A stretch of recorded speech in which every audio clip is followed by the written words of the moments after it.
मानव प्रजाति एवं जनजातियां यानी ह्यूमन रेसेस एंड ट्राइब्स। मानव प्रजातियां यानी ह्यूमन रेसेस। इस अध्याय के अंतर्गत हमें मानव प्रजाति से तात्पर्य, प्रजाति का निर्धारण, उद्भव, वर्गीकरण आदि से संबंधित तथ्यों का अध्ययन करना है।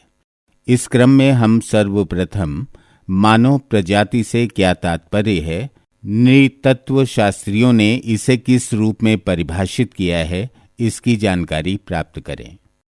इस संदर्भ में मोटे तौर पर कहा जा सकता है कि वंशानुक्रम के द्वारा शारीरिक लक्षणों में पर्याप्त समानता रखने वाले वर्ग को प्रजाति कहते हैं। प्रख्यात नृतत्व शास्त्री हैडन के अनुसार प्रजाति शब्द वर्ग विशेष को प्रदर्शित करता है जिसकी सामान्य विशेषताएं आपस में समरूपता दर्शाती हैं। ये एक जैविक नस्ल है जिसके प्राकृतिक लक्षणों का योग दूसरी प्रजाति के प्राकृतिक लक्षणों के योग से भिन्न होता है। दूसरे शब्दों में, किसी प्रजातीय वर्ग के सभी व्यक्तियों के बीच नस्लीय या जन्मजात संबंध पाए जाते हैं जिनका कि उनके द्वारा पीढ़ी दर पीढ़ी वहन किया जाता है। गोल्डन वीजर के अनुसार एक प्रजाति मनुष्यों का उपविभाग है जिसमें कुछ भौतिक लक्षणों की प्राकृतिक देन रहती है। इससे स्पष्ट है कि प्रजाति सामाजिक अथवा सांस्कृतिक वर्ग की नहीं अपितु प्राकृतिक नस्ल की परिचायक होती है। विश्व के समस्त मूल निवासियों को चतुर्थ विश्व की संज्ञा दी जाती है।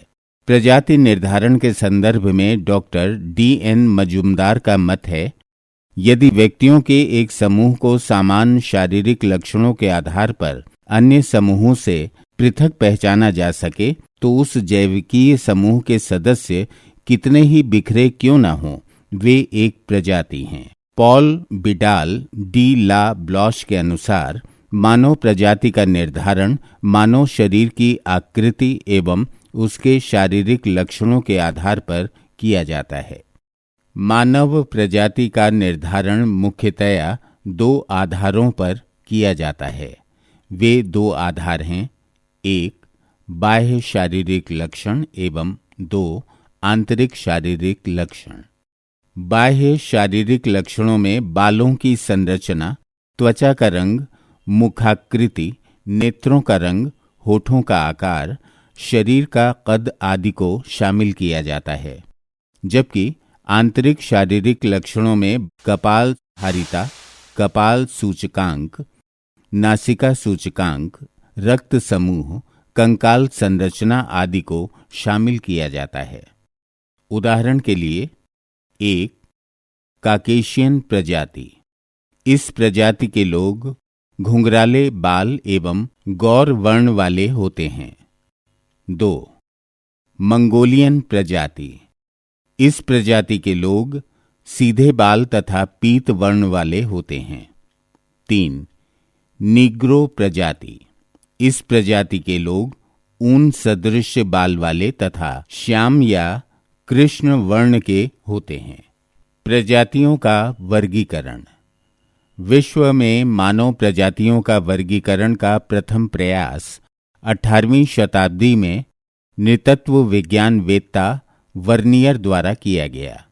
तत्पश्चात लिनायत ने महाद्वीपों के आधार पर विश्व की प्रजातियों का वर्गीकरण 4 भागों में किया। A.C. हैडन महोदय ने केशों की संरचना के आधार पर विश्व की मानव प्रजातियों को 8 वर्गों में विभाजित किया। वे 8 वर्ग हैं, 1 नीग्रो, 2 नीग्रेटो, 3 ऑस्ट्रेलॉयड, 4 भूमध्य सागरीय, 5 अल्पाइन, 6 नार्डिक, 7 अफगान, 8 मंगोलॉयड। तदंतर अनेक नृतत्व शास्त्रियों ने मानव प्रजातियों के संदर्भ में अपने अपने वर्गीकरण प्रस्तुत किए। भारत में प्रजातियों के बारे में सर्वप्रथम वर्गीकरण हार्वर्ट रिस्ले ने द पीपल ऑफ इंडिया में प्रस्तुत किया। इन्होंने भारत की प्रजातियों को 7 वर्गों में विभक्त किया, किंतु उनमें सर्वप्रथम 3 प्रजातियां मंगोल, द्रविड़ तथा इंडो आर्य भारत में निवास करती थीं। इन्हीं के मिश्रण से बाद में इंडो द्रविड़, मंगोल द्रविड़ आदि बनी। एसी हेडन ने भारतीय प्रजातियों को 5 भागों आदि द्रविड़, द्रविड़, मंगोल, इंडो आर्य तथा इंडो अल्पाइन में विभक्त किया। जे.एच. हट्टन ने भारत की प्रजातियों को 6 भागों में विभक्त किया। वे हैं: 1. Negrito, 2. Proto Australoid, 3. Mediterranean, 4. Alpine, 5. Mongoloid, 6. Indo आर्य। वीसी गुहा भारतीय समाज को निम्नलिखित 6 वर्गों में विभक्त करते हैं: 1. Negrito, 2. Proto Australoid, 3. Mongoloid, 4. Western brachycephals, 5. Mediterranean, 6. Nordic. इनमें प्रथम 3 समूहों नीग्रेटो, प्रोटो ऑस्ट्रेलॉयड तथा मंगोलॉयड से भारतीय प्रजातियों की उत्पत्ति मानी जाती है। भारत की प्राचीन जनजातियां नीग्रेटो समूह से संबद्ध मानी जाती हैं। भारत के मध्य भाग की जनजातियां निषाद, प्रोटो ऑस्ट्रेलॉयड, उत्तर तथा उत्तर पूर्व की सीमांत जनजातियां मंगोल, किरात तथा दक्षिण भारत की जनजातियां मुख्यतया द्रविड़ प्रजाति समूह के अंतर्गत आती हैं। विश्व की आबादी को मुख्यतया 3 वृहत प्रजातियों के अंतर्गत विभक्त किया जाता है: 1. काकेशियन प्रजाति, 2. मंगोलियन प्रजाति, 3. निग्रोइड प्रजाति। 1. काकेशियन प्रजाति।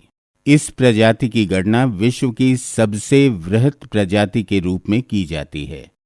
इसकी आबादी 1.5 अरब से अधिक है। लहरदार बाल, श्वेत या गेहुआ त्वचा वाली इस प्रजाति को कुछ विद्वान नार्डिक, अल्पाइन एवं भूमध्य सागरीय में विभक्त करते हैं। नार्डिक प्रजाति के लोग स्कैंडेनेविया यानी नॉर्वे, स्वीडन, फिनलैंड तथा ब्रिटिश द्वीप समूह में निवास करते हैं। अल्पाइन प्रजाति के लोग मध्य यूरोप तथा पश्चिम एशिया में एवं भूमध्य सागरीय प्रजाति के लोग स्पेन, इटली, मिस्र, भारत आदि में निवास करते हैं। 2. मंगोलियन प्रजाति। पीली त्वचा, चौड़ा माथा, अधखुली आंखें वाली मंगोलॉयड प्रजाति का निवास स्थान केवल एशिया महाद्वीप है। 3. निग्रोइड प्रजाति। ऊन जैसे घुंघराले बाल, काली त्वचा वाली निग्रोइड प्रजाति को वील्स तथा हाइजर जैसे विद्वान विश्व की प्रथम प्रजाति मानते हैं। इसका निवास क्षेत्र अफ्रीका महाद्वीप है। अफ्रीकन निग्रो के कई वर्ग हैं, जैसे गिनी तट के विशुद्ध निग्रो यानी true Negro, Sudan, Uganda, Zimbabwe के जंगली निग्रो, बोत्सवाना के बुशमैन, कांगो के पिग्मी आदि। उद्भव। जैवी विकास का चरमोत्कर्ष का प्रमाण सृष्टि की सर्वोत्तम संरचना मानव यानी ह्यूमन बीइंग क्रमिक विकास की परिणति है, जिसके आदिम रूप का उद्भव नवजीव कल्प के टर्शरी युग में करीब 1.1 करोड़ वर्ष पूर्व हुआ। इसकी उत्पत्ति के मूल स्थान के विषय में विद्वानों में मत वैमिन्य है। ग्रिफिथ टेलर के अनुसार मानव का उद्भव क्षेत्र मध्य एशिया है। गैब्रो के अनुसार तिब्बत, ओसबर्न के अनुसार मंगोलिया है। कीथ, डार्ट, लीके आदि विद्वान अफ्रीका को मानव का आदि क्षेत्र मानते हैं। निग्रोइड तथा ऑस्ट्रेलॉयड प्रजातियों का आदि क्षेत्र पंचानन मिश्रा भारत को मानते हैं। चिंपैंजी, गोरिल्ला, ओरांग आदि, जो कि प्राणी शास्त्रीय भाषा में उच्च स्तन्य प्राणी प्राइमेट यानी कप या बंदर हैं, को मानव का पूर्वज माना जाता है। इन्हीं से उद्विकासीय प्रक्रिया के फलस्वरूप आधुनिक मेधावी मानव यानी होमो सेपियंस का जन्म या विकास हुआ। उल्लेखनीय है कि फ्रेडरिक रेटजेल को मानव भूगोल का जनक माना जाता है।